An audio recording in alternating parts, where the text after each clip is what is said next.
Yeah! Oh my gosh. How's that for an introduction? Making sure everybody's awake out there. Yeah! Yeah, are you pumped? Are you ready for the Sixth Sense? Yeah! What if I said no? I really should have started this out by saying, I see you, or something like that. I don't know. I see you, I think, is actually a different spooky movie. Can I tell you my secret? Yeah, can I tell you my secret? I saw The Sixth Sense just like a few minutes ago. You just finished watching it. It's fresh in our mind. It's super fresh. But yeah, who are we though? Today. In case you don't know. Right, we can introduce ourselves. Hi, I'm Ergo Corvus. And I'm Grezy. And we're 90s babies, in case you don't know.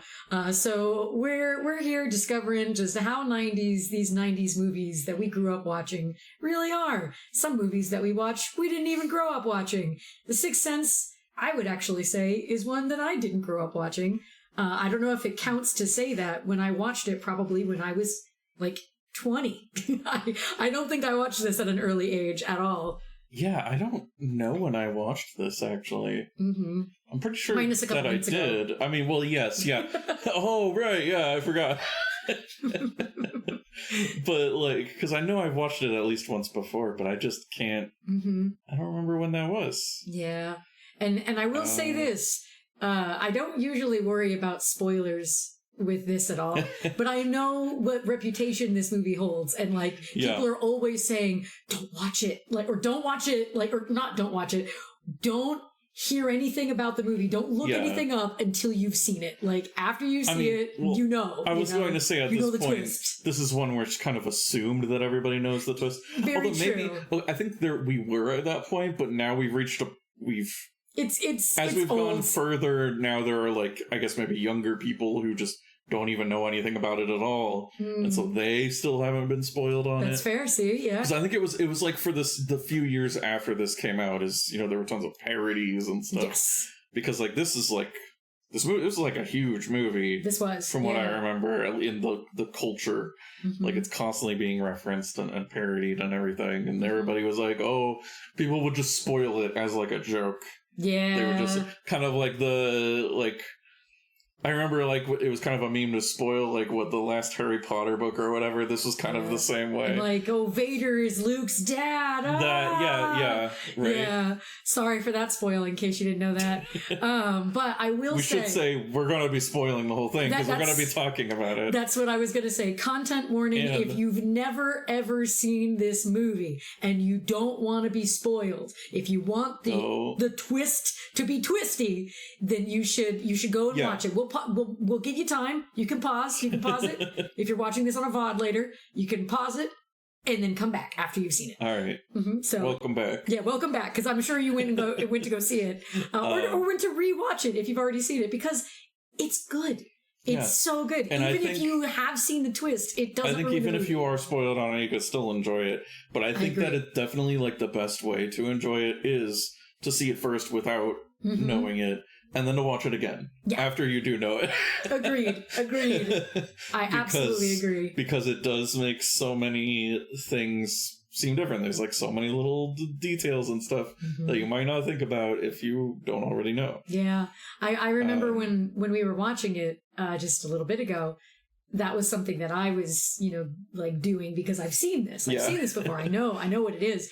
And I'm like going, oh yeah, like he thinks this because that, and this is what's really happening, like it's interesting. It's fun to rewatch this movie even when you know the twist, which by the way, the twist is he's dead.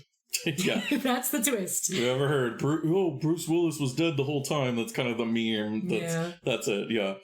Because I guess we should talk about the basic premise of the movie. Yes. The basic premise. Is that, do you want to do it? Or I'm going to try. If I'm too wordy, then you can cut in and you can be like, okay, here's how a pro summarizes a movie. But how this movie begins really is, you've got this like really brilliant child psychologist, who's just gotten an award, with a very fancy frame. Very fancy frame. He's obsessed with the frame. I don't know why. Is. And we get the lore drop that he apparently sounds like Seuss when he's drunk. I guess that he starts talking like Dr. Seuss. He like rhymes or something. But anyway, he's getting this achievement. Him and his wife are celebrating it. And when they get up to their bedroom, they realize there was a break-in. And in their bathroom is this guy. He's absolutely you can tell something's wrong. He's got some issues. He's working through some things, and he's very angry. And he accuses Bruce Willis's character of not doing enough for him as a kid. That he failed him. And it results in him shooting him and then shooting himself. And then we cut to a year later, and it's Bruce Willis's character is attempting to help this little boy. He's Dr. Crow. Dr. Crow! Which is funny. Yeah. Yay, that's right. You got a fellow Crow up in here. But yeah, he's really intent on helping this boy, Cole, who's motherfucking Kingdom Hearts Sora over here. Yeah, it is Haley Joel Osment, the voice of Sora from Kingdom Hearts. Wild. Not only does he see Disney characters, but he sees dead people. Because that's his big secret. This little kid's And then he's done other things as well. He's had a pretty long career since this movie. Yeah. I think this was his first, at least it was his first major it might have role. been. Yeah, I feel like I don't know if he did other, maybe he did some commercials like his friend, his fake friend in the movie who did a commercial. Yeah. Oh gosh, yeah, that where he's celebrating his improv skills. Where he's like, I put my arm around your shoulder to make it look like I was your friend for your mom. Great improv, me. That's such a weird little side plot. Anyway, it doesn't really go anywhere. It really is. I do like when Cole throws his stuffed animal or whatever at the TV when it's showing the commercial. Because he's like, shut up. We get to see the commercial. It's funny. It's silly. But yes. Also, Cole's last name is Sear. Oh, that's right. It is. I didn't even notice that at first. Not subtle. Well, it's not when you know it, when you're paying attention. I just saw that name and went, all right. Yeah. Didn't even connect the dots.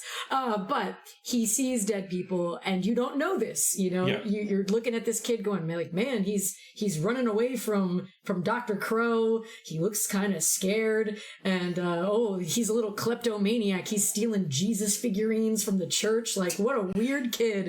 And he's yelling at his teacher and all sorts of stuff. He's talking about dead people in the school and seems very unhappy, very, very scared, and just very emotionally vulnerable, And it is, Dr. Crow is really intent on helping this kid because he sees parallels in him with the patient that he failed, that, said that he failed, and attacked him. So I see the buffer, and that frightened me. Almost That's like a ghost. Okay, we're fine. But yes, so he's really intent on helping this kid out. And throughout it, while he's helping out Cole, trying to get him to open up and talk, because initially he thinks it's about his parents' divorce, that's causing him strife. He's also, in the middle of it all, trying to talk with his wife. And she seems very emotionally distant. She's not very present. She doesn't really talk to him. He feels like he's being ignored, and she's kind of cozying up a little bit with this dude, and so he feels like his marriage is failing as well. It's a whole lot of stuff, which when you rewatch it makes a lot of sense because he's dead the whole time. He doesn't know. Just like Cole said, they don't ever know. He sees ghosts and they don't know they're dead, and Bruce Willis is one of them. Yeah. Bum, bum, bum. Yep. Because I could continue if you want. Sure, yeah. Because, they kind of bond after a while, and Cole, confesses that the thing that is actually bothering him is that he sees dead people, and it's a great scene. We'll talk about it more later. Yeah, very iconic. Very good scene. Yeah, the I see dead people. Dr. Bruce Willis doesn't believe him at first, but then he goes back and listens to tapes of his sessions with the previous patient, and finds that he can hear like a ghost talking or something in this one session, like when he had like left the room. Yeah, because that's something that he says in the beginning. He was like alone in the room by himself, but he hears another person's voice in there, so he's like, Yeah, because in the beginning, that's one of the things he says is that, do you know how it feels to feel afraid when you're alone? Like I do. He says... Or it's, do you know why you're scared when you're alone? Yeah, something like that. Yeah. And it's because when he's alone, that's when these ghosts, like, appear or talk to him, and... I guess, is that how... I guess, Well... Does he only see the ghosts when he's alone? No, not really. Maybe, yeah, because that's true. Well, no, the mom left the room when all the cabinets started opening in that one scene, so... I guess sometimes he can... see the ghosts when other people are around, but I guess they don't interact with him. Maybe they don't like try to communicate with him necessarily, or overtly make their presences known all the time. But yeah, that's and he hears it from that tape, and that's when he really starts to believe it. He's like, oh my god, this kid has the same issues as Vincent. He can talk to ghosts. He sees ghosts. It's real. Yeah. That would maybe be like, it feels like a little weird. I don't know. Something about this. It's like, oh, you just didn't notice? There's just somebody talking in this tape. I don't know. Well, he had to turn it all. I know. But then also, turn it on max. But then also that would mean that just any microphone anywhere would be able to be picking up ghosts, whatever. I don't know. I mean... It's fine, I guess. Maybe. If you think about it, in pictures... Like, even the mom was kind of seeing in the photos with her son. That didn't really go anywhere, but yeah. I have a theory about that, actually. Because Cole talks about how, like, in the scene at the very end when he's, like, telling his mother the truth. Because this is after, Bruce Willis, Dr. Bruce Willis... Should I finish this? Well, I was just going to say, when Dr. Bruce Willis, like, finishes helping him, like, they go and do this thing for this one ghost, because this is after he tells Cole, maybe they just need your help. I think that's what you can do. You can help them. And so he helps out this girl who is, sick and she needs to communicate something. And so he goes to her funeral and helps her out by revealing that her mom is a bitch. Her stepmom, whoever she was, she's a murderer. But anyway, after he does that, he can see that Cole is starting to come around and he's becoming more comfortable talking to the other ghosts and helping them. So he knows his work is done. And at the end, Cole wants to like solidify all that, like completely wrap things up in a bow by telling his mom the truth. Because his mom is desperately wanting to help him because she's seen him struggle so much and she's so scared for him. And he tells her, he tells her that he can see dead people. He tells her, hey, the accident that is causing, this big pileup over here. Yeah, she's dead. This girl's dead. And he goes into that emotional thing when talking about his grandma, about how her mom like sometimes comes to visit. And I think that's who's in the photos. I think it's the grandma. Sure, yeah. That would make sense to me because it's like in the baby photos and like the little kid photo, if it's like the even younger kid photo of him. It's like that would track if she comes to visit often. It would make sense that maybe she's hanging around, especially when he was little, just because she wanted to be there. Which kind of wish that maybe we could have seen that happen at some point in the movie. It just kind of happens off screen. When we were watching the movie, I had put in our Discord chat that this movie and Paranorman, I think about them, like they have parallels because Norman's kind of like Cole, where he sees ghosts and he talks to them and he helps them, and Paranorman, his grandmother is also passed. And she's there. We see her. So I kind of wonder, like, if people were like, hey, how in The Sixth Sense the grandma was dead? Like, that was a whole thing. What if we just have the dead grandma and you actually see her? Yeah. We never actually get to see him talk to his grandma. You get to interact with her, Because, we only really see him getting spooked by ghosts. We don't see these, nice little grandma visits. Yeah. And I think that's probably why, is because there's that element of, ooh, it's spooky, what's going on? Oh, no. If you just saw kindly old grandma there, then you kind of would be like, oh. Yeah, I don't know. It's not so spooky. It's fine, I guess. it wasn't necessary. Because who knows? For all I know, maybe that would have made the movie worse. Maybe that wouldn't have really worked. Yeah, wouldn't have meshed with the tone. Maybe I'll trust M. Night Shyamalan. Yeah. If you want to see a cool ghost grandma, go watch Paranorman. There you go. That's what I have to say about that. But yeah, I think we basically. I think the only thing we haven't talked about is the very end, where Bruce Willis goes home and finally kind of makes the connection of like, oh, I died when I got shot. Yeah. I didn't recover from that. I just died. Yeah, he fully realizes it when his wedding ring falls out of his wife's hand. Yeah, and he realizes he's not wearing the wedding ring. He's like, oh my, because like what Cole says, you see what you want to see. And so he like never noticed. I think earlier in the movie, I think he is wearing the ring. And so I think that's what's happening is that I had at first I had thought that, she drops the ring and then he looks and sees that he's wearing it and then he would be like, wait a second, why are there two of them or whatever, but it was whatever. I don't know. I think again, it could have been in that framing sense where it was like, he doesn't realize any of this, so he would imagine himself wearing the ring. So I think once he saw it on the ground, then he looked at his hand and saw he wasn't wearing it. And he starts getting the vivid flashbacks. Saw like the door down to like their basement that he had, because he had been doing his research in the basement, and then he finds that there's like a whole bookshelf in front of the door to the basement that the camera had conveniently not been looking at, because we only saw one portion of it, and he just constantly can't open that door. And this is actually something that I forgot that that's why he couldn't enter the door, because of how red that doorknob was. I thought, oh, it's red on purpose, like that's blood. Like that's gonna be his gateway out, like that's where he like passes on, he opens the door and he walks out. And then it was revealed that the bookcase thing was in front of it, and I'm like, oh yeah, that's right.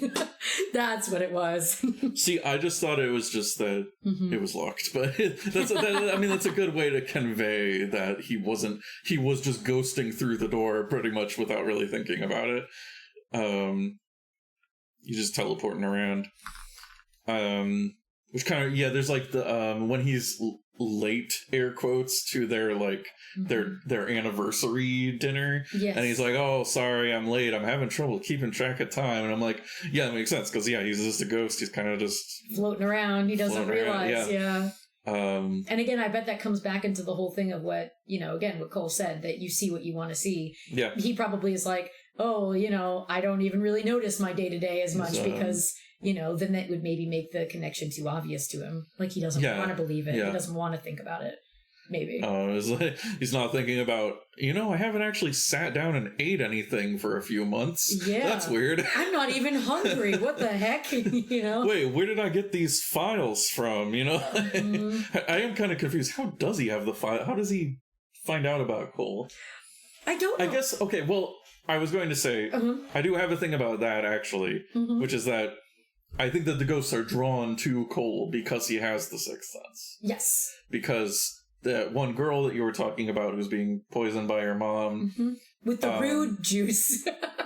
We couldn't read the bottle and it looked like it said rude. You can assume it's some kind of bottle of, it's some chemicals. Sort of poison, some sort of chemical. Or cleaning chemicals or something that she's pouring in her daughter's food. Yep. And it just looks like it says rude on it. That was so like, we're calling it rude juice. What is rude? Not raid. Rude. Yeah. It's rude to poison your kid. Don't do that. But like that girl died. Like she shows up in his house, but she didn't die in his house.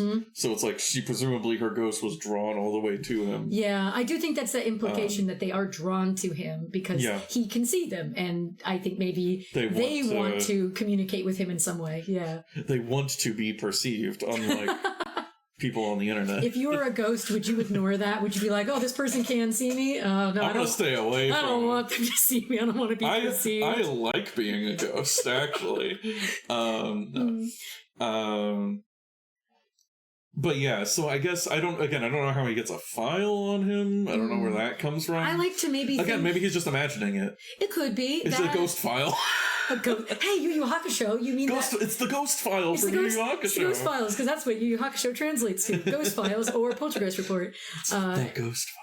I will find a way to segue Yu Yu Hakusho into anything if you let me. But he's a spirit detective. Yeah, see, I was actually thinking about that. Bruce Willis is the spirit therapist instead of a spirit detective. Spirit therapist. See, I was like imagining to myself, like, man, Yusuke, when he was a ghost, how would he have interacted with Cole? But either way. He'd have been like, stop whining, kid. I don't know, something rude. Probably. But I was going to actually mention something with the ghost stuff. When he is, I guess, down in the cellar, because like maybe he just phases through the wall and ends up there, and he doesn't realize because there's a bookshelf in front of the door, so he must just be going through the wall. He must, yeah. And he just teleports there, I guess. When he's down there and he's like, the door knocks, and he's like, "Is that we get that?" And like, obviously, it takes a while. But anyway, the point of that is. The point of the reason why I wanted to bring it up was he was putting down a book really like loudly. It shows in the movie that the ghost can interact with physical things because the little girl, she rips open Cole's hiding spot, where he has all his Jesus figures, is his safety zone, and she interacts with that stuff, like the physical stuff. And the ghost that was in the kitchen, I guess maybe the grandma, open all the cabinets. I'm assuming it was his grandma. Or maybe that lady. It could be. There was a lady later on in the movie who yelling, was abused by her husband, it seemed like. So maybe she was also just mulling around the kitchen. Or it could just be some other ghost, Or some other nameless ghost, It could have been Yusuke looking for a snack. Because a lot of the ghosts just kind of show up once and then they just don't show up again. So it's like, But either way, he's interacting with the book and he puts it down, right? And maybe they don't hear about it, obviously, because it's in the cellar. But like, it made me wonder, man, is the wife hearing this stuff? Like, boom, books falling down because he's like doing some studying, papers ruffling around. I mean, I guess did she hear any of that? Like, they don't ever focus on it. That must be why probably his scenes like that are set in the cellar, so that it makes sense that the wife doesn't see all these, books floating around and stuff. That would have made for a different movie. Yeah. Which actually, I was going to joke about this when we were watching it. The movie Ghost, where they do the whole like pottery scene. I was like, man, Bruce Willis, you didn't even get a pottery scene with your wife. Like, how sad. Yeah. What if because Cole says like, I have an idea of how you could talk to your wife, which although it's funny that Bruce Willis at that point still doesn't know that he's a ghost. But obviously, I think, Cole knew he was a ghost the whole time, right? Because that's why he was walking away from him. He was like, nope, another ghost, gotta go, gotta walk fast. Yeah. I don't want to talk to you. Please leave me alone. Cole got spoiled on his own movie. Yeah. He knows, oh no, it's Bruce Willis, he's dead. Quick run. But like, what was I going to say? We were talking about interacting with physical He says, I don't remember the point I was going to make. I was saying something about how he says, like, I know how you can talk to your wife. You know how you can talk to your wife and when she's asleep. Yeah, so I guess ghosts can talk to people while they're asleep. Yeah, Yu Yu Hakusho brings that up too. Oh yeah, that does. He talks to people when they're asleep too. Wait, which can? No, Yu Yu Hakusho would have come first. M. Night Shyamalan must have ripped off Yu Yu Hakusho. Whoa. He must have been a fan of the manga. Hell yeah! Yeah, I'm going to support that. Good job, M. Night Shyamalan. Please just don't make a live action movie out of it. Yeah, Yu Yu Hakusho would have ended by the time this came out. If memory serves me, I think it ended in 1994.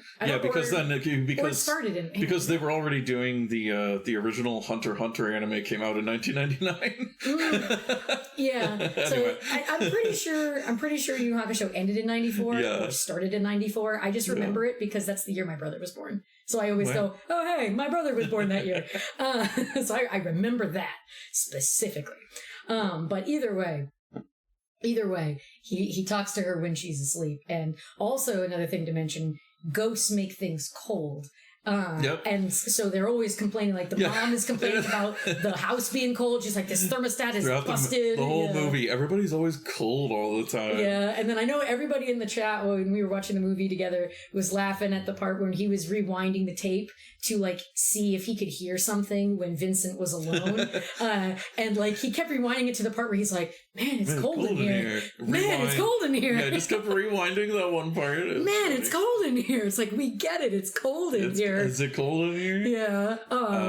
And the wife, she like breathes out and you can see her breath. Yeah, everybody always has she has the cardigan or foggy like breath. Yeah, she's got this like stuff wrapped around her because she's cold. And it's cold in here. Yeah, it's cold in here. So like indicating that she can feel his presence, that she feels that he's around, but she doesn't know that it's him, Kuwabara's kind of like that. He can feel ghosts, but he can't see them. Kuwabara has the sixth sense. He does. Man, now I just want to watch you. God, I wanna see if there's an interview with M. Night Shyamalan where he says he was inspired by Yu Yu Hakusho. Hell yeah. If true, cool. But either way, this movie kicks ass. the short version. This movie is really good. Really good. It's funny. We've kind of been talking about like a lot of like the ghost stuff and whatever. Ghost lore. But like really, this is just it's a drama. It's a good paranormal drama. Weird shit's happening. You don't know why. Oh shit, it's ghosts. Oh fuck. And then it's got a twist. It's just like. Just all the scenes are so good. They are. They really are. Especially the scenes between Bruce Willis and Cole. Like, are just so good. Yeah. He does a really good job. No wonder he got an award with a really nice frame. Because he's good at his job. He's really good at interacting with Cole. Like, he has that game with him where he's like, if I can read your mind, you can step forward. If I'm right and if I'm wrong, you can step back. And if you want to leave, you can leave. That kind of thing. I thought that was really cool. I liked that. And I like that he was right a lot of the time, but then he was also wrong, a lot. Because he doesn't know the full secret. Because again, he's under the assumption that Cole's strife is based on the divorce. He can see the symptoms, but not the cause. Yeah, like exactly. And then Cole is like a great character, and I know. I mean, I think it's been like it gets mentioned a lot that this is like one of the best like child actor performances, and it's like really good job. It's really good. He really does. No wonder they cast him to be Sora Kingdom Hearts. because the two of them are pretty much. I mean, Bruce Willis's character is technically the protagonist, I would say, but we spend pretty much equal time with both of them. Yeah. So he's kind of just the second protagonist. And he's great.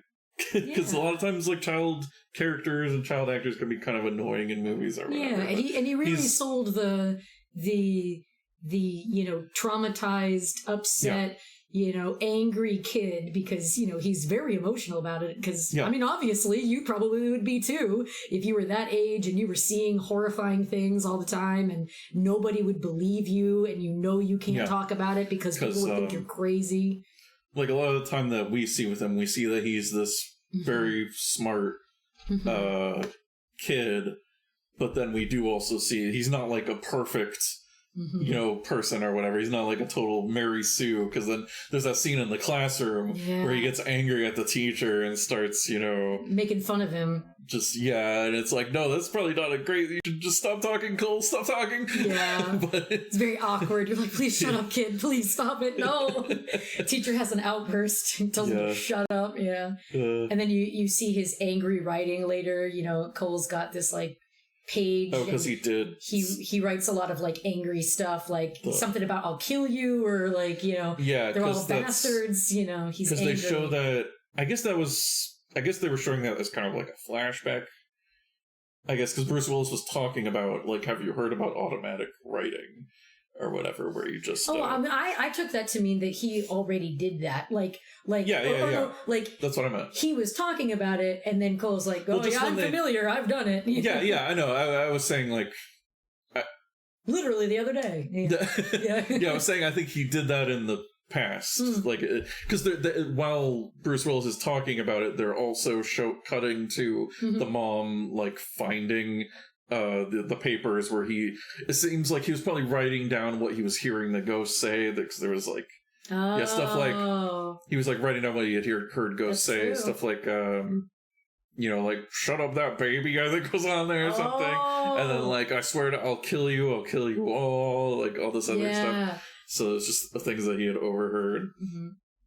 See, I thought he was just writing angry shit, but that makes sense that he would be writing the things that he was hearing the ghosts say, you know, because if you're. And that was probably also that there's that Latin phrase that that Bruce Willis is to translate or whatever. Like what was it, Lord? Oh Lord, or something like from the depths I cry out to you, O Lord. Yeah, from the depths I cry out to you, O Lord. Something. Yeah. And it was like, wow, how does this kid know this Latin? He probably overheard a ghost say it. And then that other ghost that Vincent was hearing, the one that we hear in the tape, he was speaking Spanish. Yeah. So I don't know, just another parallel, I guess. You know, you just have these kids hearing these other languages and just other things in general that they are repeating or, you know, just internalizing. But it is really good, and I agree with you. I think Cole, you know, the character of Cole was played really well. And it definitely worth praise, you know, from any praise that he was given back in that time, especially. Very warranted. It was really good performance overall, both of them. And this is kind of random to bring up, but I will say, I know Bruce Willis hasn't been doing so well lately. You know, in present time, his memory is not going that great, because I think he was diagnosed with dementia. He's in assisted living now. He is, and that is kind of sad. And I wanted to bring that up only to be it's cool to watch this movie and to, you know, to see him, you know, in this iconic role that, you know, he made so popular. He made iconic because he was just a really good actor. Just wanted to give a shout out also if we're shouting out, you know, Cole's performance, want to shout out Bruce Willis's as well, and shout out to his family, because I'm sure that's a difficult thing to go through, you know, having that happen into his family. Yeah, he was an actor. Well, I feel weird. We're talking about him in past tense or whatever. He's still alive. He's still alive. But just throughout his roles, I mean, in past tense. Just he had a lot of range. He did. I mean, you think about Die Hard, he's just this kind of goofy guy, but then he's also an action hero. He's got a good range. He always has that just kind of I guess you would say the everyman quality. He just kind of seems like a dude. You know, he's like if you compare him to other action people like Arnold Schwarzenegger or you know, Sylvester Stallone or whatever, you know, they're these big muscle guys and they're super tough and whatever, but he always just kind of seemed like he's just some guy. He's kind of, you know, dare I say, almost like Tom Hanks quality, you know, if you will. He's also kind of a cool guy, I guess, you know. But either way, actors aside for a moment, back onto the overall premise of this. I think we've pretty well spoken about the plot. But how 90s is this movie, really? And I have one thing I want to mention off the bat, because I was looking it up before the stream. One of our friends was helping to identify this headphone, this device that the mom was wearing, because I was like, man, those are some weird looking headphones. I know it's the 90s and people are using Walkmans and whatnot, but I don't think I've even seen those. Those don't look like my headphones that I had. Because they were the kind of Walkman headphones, but they were earplug style. Yeah, which I hadn't really seen before. They didn't have the pads on them. Yeah, I'd only really seen over the ear ones. I hadn't seen the in the ear headphones. And what I ended up finding, because I looked it up and I don't know what site this is, I can't remember. But I pulled it up, and apparently they're from the 80s. If this is the same one, it's the in-ear headphone. In 1980, a new pair of headphones emerged addressing the common concern of headphone hair. They introduced a wire-like band that was smaller and thinner than the Sony Walkman headphones, aiming to minimize the impact on the user's hairstyle. This innovation paved the way for the introduction of both earbuds and in-ear headphones, which became popular choices in the 1980s. So, I will say, already kind of half a point for the headphones, because not fully 90s, it's from the 80s, technically. But hey, I think she was probably using a Walkman, and Walkmans are very 90s to me, so I will still give headphones and cassette tapes and whatnot, because the VHS, there was a VHS in the movie. The little girl wanted to show her dad how she died. Because I guess she was sus about the mom, the stepmom. Like, I think she had a feeling something was wrong. So she recorded it. And Cole gives the dad the videotape. Well, I think she was making the videotape because she was recording a little puppet show she made. Yeah, but I think it was placed specifically. I don't know. Like, I've always heard people ruminating that they thought that she kind of knew, but that is true. She was also videotaping the thing. But I think maybe she was videotaping that to be like, oh, that's why I was taping. I think maybe she knew after she looked back at the tape or something, but... Maybe. That is very true. But regardless, whether she knew or not, that video was there. Like, she was recording, and it got recorded that the mom was poisoning the soup that she was being given, which is why she was staying sick. And then she eventually died because I guess there was too much of it. But either way, that was a VHS. That's what I wanted to say about that. It was a VHS. Those are like the only technology things that I really noticed. Those were the only ones I noticed as well. I also think it's worth noting that this is the furthest into the 90s one that we've watched. This was August of 1999. Yeah, this is so true. right at the end of the year. But like, yeah, I don't know. This feels pretty timeless to me. It's not like overtly shouting, hip and radical. Although, what did Cole say again? You're wigging out. That was really weird. He just kind of said it. His dialogue in that scene was kind of odd. You wigging? You wigging out? You wigging out? It just kind of came out of nowhere. Yeah. That was when he was more. That's a 90s phrase. I feel like that was when he was more confident, right? Was that happening around? I guess because that's the scene where Bruce Willis is like, "Hey, you know what? I believe you now." Yeah. Anyway.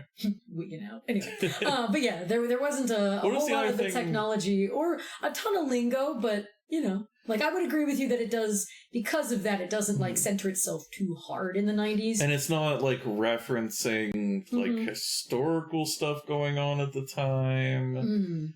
So there's they don't even really mention what year it is. They mention it's fall, because then we also see them doing some, like, Halloween shopping or something. That was such a cute scene too. Like, I like that the mom was pushing him in the shopping cart outside and he was like holding his hands out like he was on a roller coaster. I thought that was cute. He's been through a lot. Kids have a lot of trauma. Yeah, it was interesting. Let him have some fun. It's one of those scenes where it's like, technically the scene doesn't really do anything to the plot, but it's just a nice little scene. And we do get some nice little scenes that him and his mom get along. Yeah. Well, and I do like that they showed a good dynamic between them, because it is, referenced in the movie. There are people who are a little sus with the mom, thinking that maybe she's hurting her son, because they see these injuries on him, and it's not really like overtly stated how he got them, but you can kind of assume it was from ghosts or because he was scared, and maybe he like got himself hurt and stuff like that, It's never overtly stated what it was. Yeah, because we never actually see the ghosts hurt him. Yeah, we never see any touch him. And I will say, we were kind of pointed out when Bruce Willis, Dr. Bruce Willis, I like that you called him that. Sorry, Dr. Crow, we're just going to call you Dr. Bruce Willis now.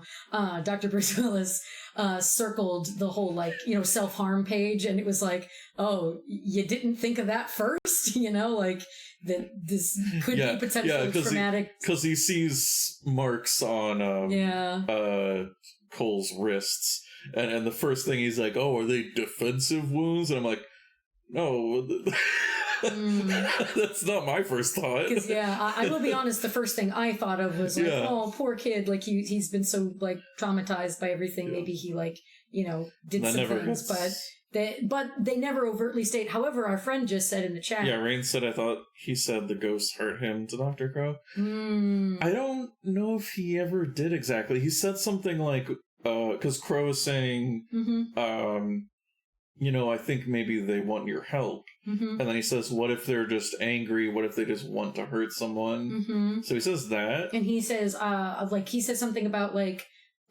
maybe they don't though. And he's like, are you sure? Like, can you be sure? And he's like, no. No, I can't be sure. I don't know. And that leads into the scene with the little girl. And then, there's the scene where he's at the birthday party, which, you know, apparently the birthday boy is like, oh, but, you know, my parents said I had to invite, you know, the freaky kid or whatever. And then they, like, lock him in a dumbwaiter or something like that. Like, some kind of weird little cabinet in the wall. Yeah, because he hears voices, and so he walks up the stairs, and he hears somebody, like, screaming about wanting to get out. Yeah. Yeah. So and then they, like, lock him in there. And so I wasn't sure if then... And then he's, like, screaming when he's locked in there. Yeah. Presumably because he's probably in there with a ghost. You know? And I wasn't sure if it was clear if the ghost in there was, like... Angry. Hurting him. That's true because the mom does see marks. He has cuts on him after that, so I think the ghost was either that or because he was like moving around, maybe he cut himself on something in there. Yeah, it never gets blatantly said. There's a lot of things you can just kind of fill in. Although, shout out to the mom because again, like people are like saying like, oh, you know, we have a social worker that wants to talk to you. You know, it's procedure because your son has marks on him, and she's like, you think I hurt my son? You know, that kind of thing. But in that scene after, like, you know, she takes him home from the hospital and she sees the marks on his back, you know, and the hole in his sweater. She like gets on the phone and she calls, like, I guess the parent of the kid. Kids, and she's like, don't you ever let your son put his hands on my kid again, like something like that. And I was like, whoa, go mom, you know, even though it was probably not that, like, again, it was most likely the ghost that caused it. They were assholes and they were the ones that caused it. They locked him in a cabinet. And you know what? This is totally kind of out of pocket shout out, but that also reminded me of my mom being epic and cool because when I was a kid, nobody like bullied me like that, thankfully, you know, but I did know some kids that I carpooled with back in the day and that I was friends with. And they weren't fully super nice to me. They took advantage of me a lot. And when my mom was driving us to school once, she overheard them saying like, oh, yeah, you're not invited to our birthday party, but you can totally get us these things. Like, they were listing off stuff they wanted. And my mom apparently was super pissed about this. She was like, how fucking dare these kids? And so, like, she dropped us off. And then when she went home, apparently she called their mom and said, I don't think this carpool thing is working out. I don't like it. This is what your kid said to my kid, and I'm not a fan. So yeah, I didn't even know that happened. My mom told me that years ago, and I was like, oh, thank you, mommy. I love you. So yeah, shout out to the cool parents that look after their kids, you know, who are like, don't let kids be mean to my kid. I like that. But anyway, that has nothing to do with the 90s, but... That probably happened in the 90s. It probably happened in the 90s, yes, because, you know, there were asshole kids in the 90s, too. Well, I was saying that specifically. Oh, that event. Yeah, that happened in the 90s. Yeah, that's true. Yeah, I mean, what else is there that would make it 90s? Like, fashion? I mean, I would say it's kind of neutral because, like, I know that as we've kind of been discussing 90s movies a little bit more, I recognize that we get, like, or especially me, I get overly critical about, like, oh, I don't know how 90s this fashion is, you know, that kind of thing. But the more I've, like, read articles about, like, fashion in the 90s and, like, seen some of these movies also, I do realize that a lot of the 90s fashion is just kind of simple, you know, and it's like a little grungy, you know, and like, you know, there are some like colorful things and cutesy things because it was coming from the 80s as well, you know. So it's a bit of a mishmash of things, you know. It's got a different identity, maybe a more complex identity. So it's I would say that the fashion is pretty 90s. It's typical, you know, it's fine. It kind of reminds me of Space Jam where it wasn't like in your face and I was just like, I was just clothes. But I mean, yeah, that is how the 90s was, I guess, to a point. If you weren't wearing like the grunge 90s outfit, you know, or like the cute scrunchies and whatnot, it was just kind of regular.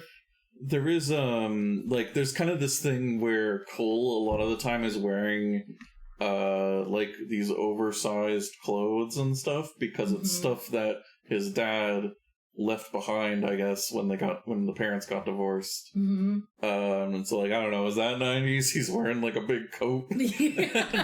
Like big old coat in the 90s. Yeah. I don't know. And he's got the glasses with no lenses in them, like a hipster. This looks like pretty 90s glasses. Yeah. I would agree with that. There was no, like, overtly 90s style music that I caught. Like there were no like songs that were being played either. The only thing that stood out to me was when they're at the birthday party and there's like a rock song playing really loud, and I was like, oh, this sounds like it could be like Nirvana or something, I guess. Like, yeah. I don't know if it was. I don't think there were any lyrics, so I think it was just some like background stock music or whatever. Yeah. So I mean, nothing overt. Like we weren't listening to literally Space Jam. It was like, welcome to the jam. We're just playing 90s iconic electronic 90s music. Yeah. So nothing super overt there, but it just had it had a nice soundtrack. Mm-hmm. I just realized who we should address though. What? Who made this movie? M. Night Shyamalan. M. Night Shyamalan. Would you say that M. Night Shyamalan is very 90s? No. Because this is the only major movie he released, and it was right at the end of the 90s. The rest of his career is the 2000s. Wait, didn't he? Because remember when we watched that Jeff Yett video where he went through all the Shyamalan movies? Wasn't there something before Sixth Sense? Like, it wasn't super popular, but that was like an indie movie. Yeah, okay. Which I think is what, I guess, gave him the cred to get the, But I suppose you could argue, though, that even though this movie came out at the very end of the 90s, this movie launched his career. Yeah. So, maybe 90s. 90s movie man. No, but maybe not. I get what you mean. Yeah, again, because it's the very end, and then all of his other movies, Signs especially is very 2000s to me. Also, Rain says, I'm realizing belatedly this should have been your 6th episode. I realized that as I was typing the title of the stream. Yeah. I was like, no, we should have waited one more episode. Yeah, darn. Oh, well. I was going to say the same thing before Ergo read that out. I was going to say, it's really funny that you say this that. Is episode Ergo 5. Literally said that to me episode 5, a little bit ago. 6th Sense. Yeah, it's a shame this movie wasn't the 5th Sense. Oh, for the next... We should have done the 5th Element. Oh, I should have picked the 5th Element for this one, and then asked you to do 6th Sense. Dang! Oh man, coulda, shoulda, woulda. Maybe backwards. Yeah, Rain said we could swap them. Episode 6 or episode 6 will be the 5th element. That's really funny. No, now I have to wait until episode 15. We gotta wait for number 5. Yeah. But I was also going to add, speaking of Shyamalan, I was going to say Bruce Willis. However, even before I asked that question about if he's considered more of a prolific 90s actor, he did a lot of movies in the 80s, didn't he? So I guess... Die Hard was 80s. Yeah. That's like his most iconic, I think. Yeah, so I guess he would... The Die Hard sequels came out in the 90s. Or at least the third one did. Actually, I don't know. The second one might have also been in the 80s. We should quickly look up his filmography, because I'm curious. I know I have the third one in our list of 90s movies. His stardom might have really started in the 80s, but speaking of Fifth Element, that's also Bruce Willis. I just remembered. Oh, you didn't know that? No, I knew that, but I wasn't thinking about that. I was just thinking about the 5. But yeah, it is really cool. Because is he more of a 90s, or can I just find... Oh, there's his music career. Hold on. Oh, okay, I guess I didn't even know Bruce Willis had a music career. That's cool. I should have realized this is one where he probably has a second page just for his movies. Filmography. There you go. Yeah. He's had a lot of works. Because Die Hard. I mean, that was towards the end of the 80s. And I was say that Die Hard 2 was 1990. Yeah. So maybe he is more of a 90s. Let's see. It goes through Hudson Hawk. Oh gosh, he did a lot. Pulp Fiction was 90s. Oh gosh, we gotta do that at some point. I think that is on our list actually. And then Die Hard 3, 12 Monkeys. He was in Beavis and Butthead apparently. Beavis and Butthead, the movie. Mm-hmm. Fifth Element. So he's kind of a 90s guy. That being said, it does look like he's also a very 2000s guy too. So I don't know how do you still want to say what a 90s actor? Although I guess he could still just be really popular. That would still count. Give moderate points for Moderate. We need to come up with like an actual system at some point. You get this many points for, if your lead actor is like a 90s. No, I say we just go on vibes. Okay, it's just vibes. It's just vibes. The points are vibes. Well, are there any other like factors we want to consider? Or do we want to start scoring it? Did Kingdom Hearts come out in the 90s? No. Damn. I was like, did it come out in 99? I can't remember. No, like the kid was in this movie in 99. Never mind. Yeah, done. Never mind. Because I was going to say, Cole is Sora, so, Man, it would have only been... Wait, when did Kingdom Hearts 1 come out? I think it was like the early 2000s, so I think he was only a little bit older. Kingdom Because he like grew up in that series, basically. Yeah, when did the first game... I almost said movie. March 2002. So he was only... Oh, wow.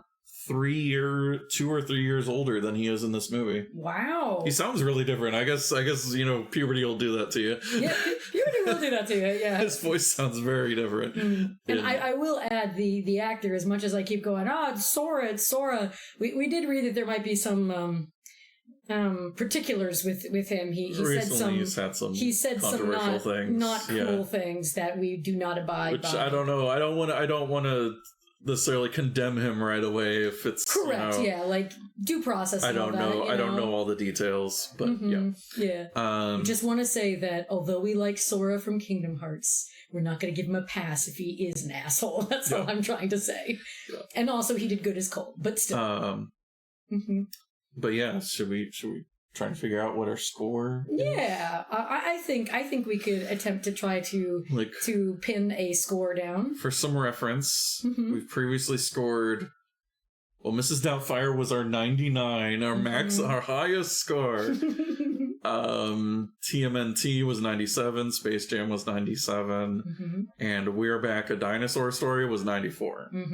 Yeah. Gosh, why'd you have to bring that movie back up? But again, we keep talking about it. I mean, it's the worst one we've watched for the podcast. Yeah. Is it the worst movie in the world? No. But it's if you've got other films, other animated films especially, you could watch those instead. If We're Back was a 94, I feel like this one might be below that then. Because again, I feel like this one just feels like it's not particularly tied to the 90s to me. See, because there's a 6, I wanted to say it was 96. That was the vibe I was getting. Truly vibes-based scoring. Or hey, episode 5 could be 95 if you want to go lower. Because I would argue that we saw headphones. Granted, yes, they were headphones that were probably designed more in the 80s, and maybe they perfected the design a little more in the 90s. So we saw some of those, and then we had some of that fashion. So there are some 90s elements in it, and I do agree with you about it being timeless overall. Like they don't go out of their way to make you feel like, yeah, this is only a 90s movie. It'll date this movie tremendously. We're gonna, I keep bringing up Skip-Its, but that's what my memory likes to recall about the 90s is Skip-Its. I didn't even own a Skip-It. But that being said, there were no Skip-Its and, slap bands like every corner in this movie. It wasn't that 90s. But I would still argue that it doesn't lack anything from the 90s. Like there are some elements here and there. You get like the cassette tape. You get the video. You get the earbuds, that stuff, the headphones. So I would agree that it's not like it's definitely not a high ranking 90. It is definitely one of our lower ranking 90s. I'm trying to remember why we gave the dinosaur 194.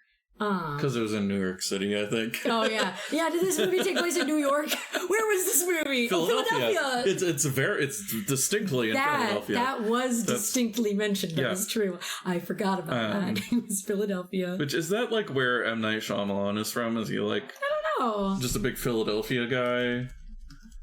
Hold on. Shyamalan, Philadelphia... He's closely... this is the stupid AI thing. Ew. He currently lives in Philadelphia still, apparently. Cool. Oh, yeah, he was raised in... Oh, wait, no, in Pennsylvania.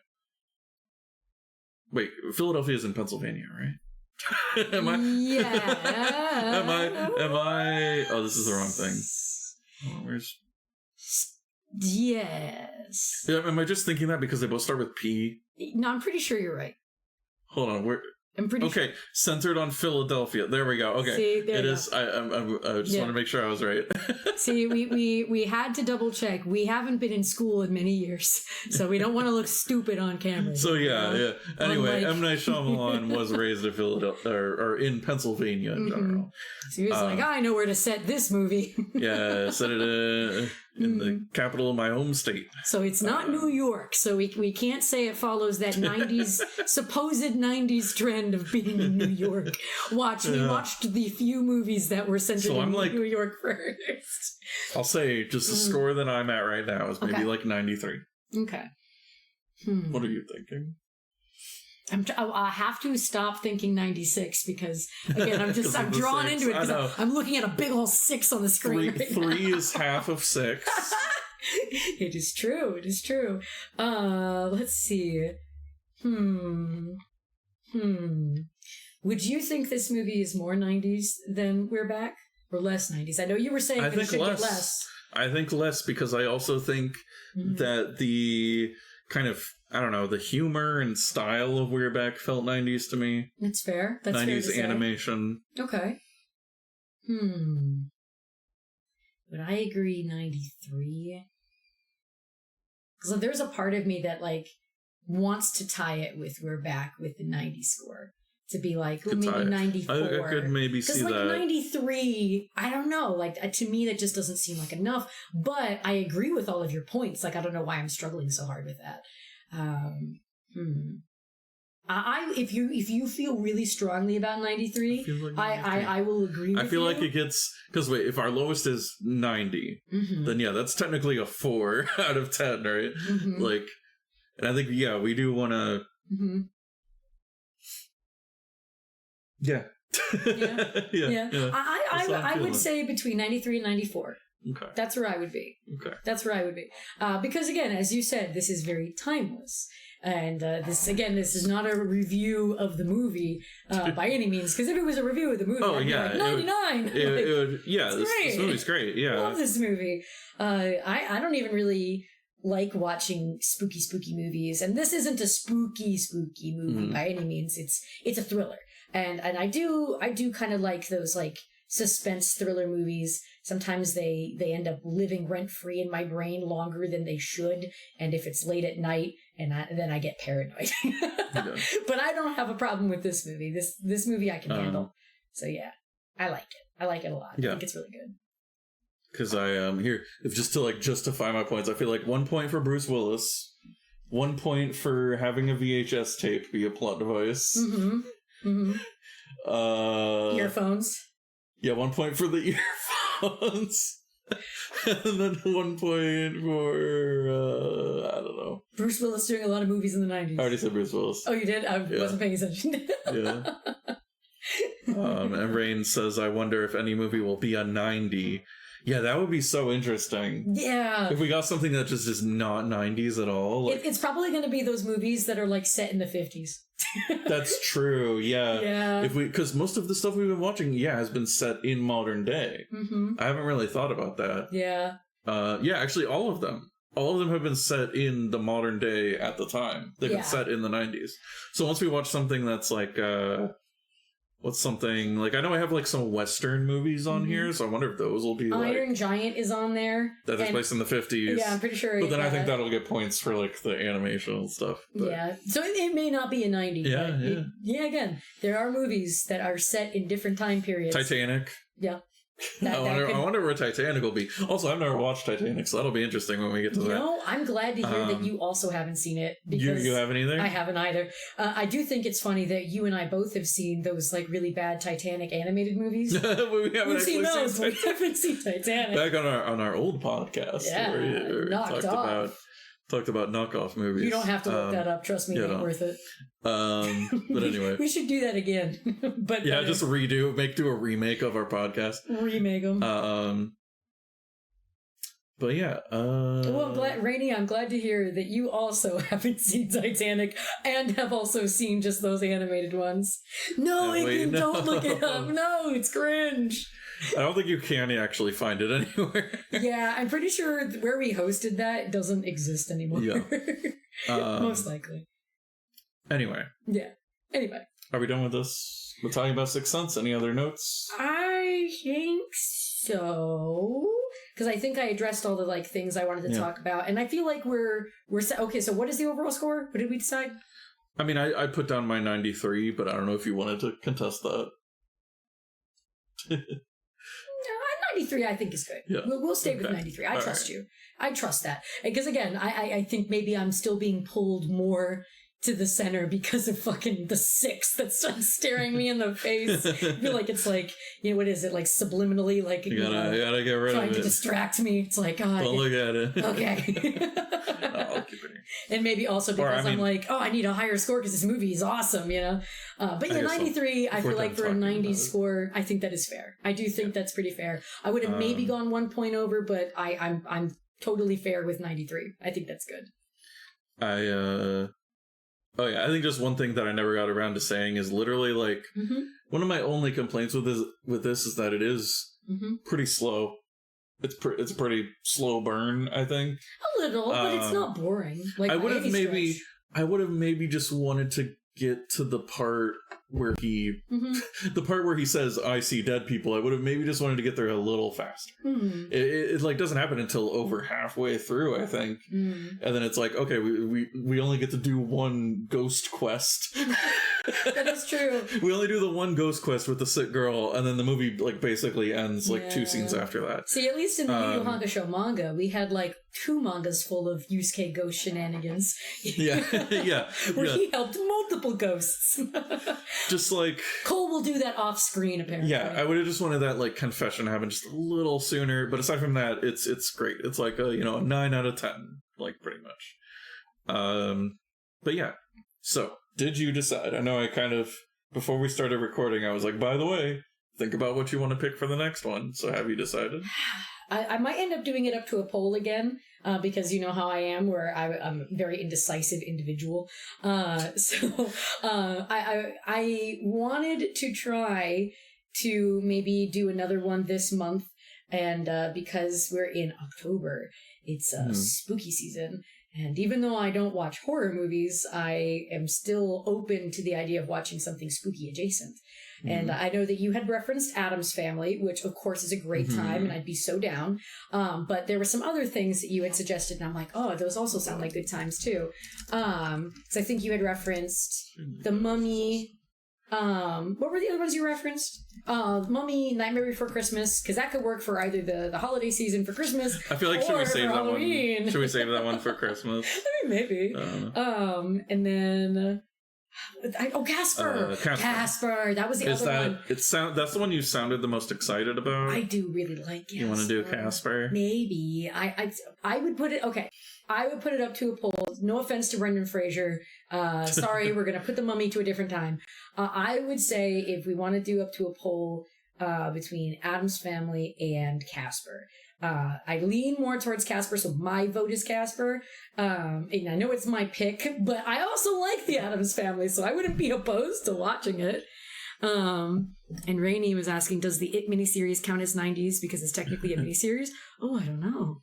We've talked about maybe doing TV shows and stuff, so we'll see. Oh yeah, because I want to watch Hey Arnold. I want to watch the 90s shows that I watched. Oh, those are so good. Yeah, we'll think about it. Yeah, and I know, Rainey, since you usually watch movies on our Discord, I don't know if you have a preference between one of those two, because we probably won't watch them on the Discord, perhaps at some point. Rain, if you wanna sway it, or wait, are you saying are you going to do the poll on Blue Sky or something? No, I would do it here, just kind of freeform. So Rain and Iken, if you're here, if you want to weigh in on what movie you would want to see. Oh, you're swaying Casper as well. Oh, sounds like really and Ergo, I know earlier you were saying that I was leaning towards Addams Family, which again I do like. I like both. But I would say I would be fine with doing Casper because I think I've seen Addams Family more recently, and it can also says Casper, so I think we're going with Casper. Yay! That's so cool. You've never seen Casper, really? I have not seen it since the 90s, I think. Whoa. I think I only saw it once. I used to catch this on, if I remember correctly, the Disney Channel. I've probably seen I probably saw then bits of pieces of it on TV, but I think I saw it like in theaters once, and then, maybe bits. I watched it a lot on TV when it would come on for Halloween. Like, they would always like do movie marathons, and I would watch Casper for sure. And I would rent it at Blockbuster. And I also watched the sequel with, I think it was Hilary Duff, where it was Casper meets Wendy, and she's a witch. What was the sequel called? Wait, there's no sequel to the Casper film. What? Oh, Casper meets Wendy. Yeah, there it is. And is that Hilary Duff? Am I crazy? Yeah, Hilary Duff. There it is. I knew it. It. Wendy the Good Little Witch. Okay, well, anyway, we'll come back to that. Yeah. Also, Halloween Town. Is that 90s? That might be 2000s. That might have been. Because I saw a picture of it, and I was like, wait a minute, is that Halloween Town? Oh, no, 1998. Oh, fuck.